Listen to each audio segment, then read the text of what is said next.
الوحيدة المسموح لها بإبداء الرأي، بالمقاطعة، بالمعاندة والبكاء كي تحصل على ما تتمناه. الوحيدة التي لا تقسو عليها وإن قسوت، لا تعاتبها وإن عاتبت. الوحيدة التي تكذب عليها في الحياة إن الحياة جميلة ولا شيء يستدعي الخوف من الغد أو الأمس. الوحيدة التي تؤنسك في أشد لحظات الوحدة حتى وإن لم تكن تعي بوجودك، لكنها تبقى في قلبك الوحيد.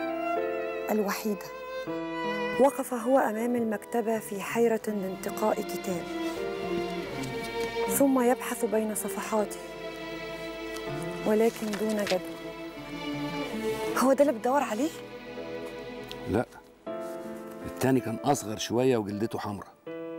بس هو حضرتك من شوية قلت لي إن جلدته زرقاء.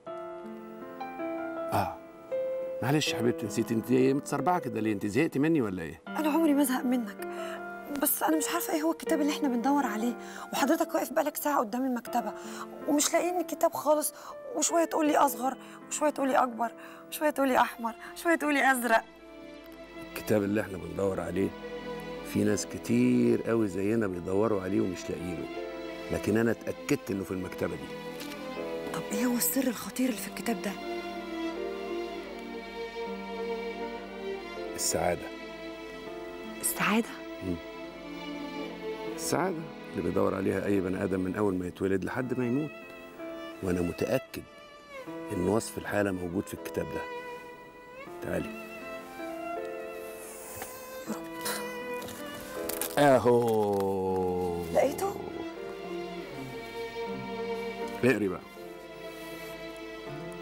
طوال حياتي كنت أبحث عن السعادة في ذكرياتي الماضية وأحلامي التالية، ولكني أدركت السعادة في الحاضر، وأنا ألمح ثمار قلبي تنمو وتكبر كي تهمس باسمي أول مرة وتخطو خطواتها الأولى نحوي.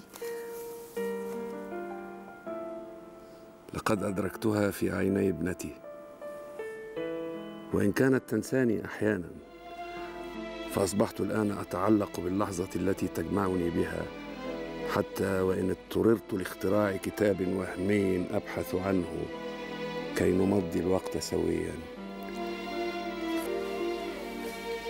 أنا واللي بحبه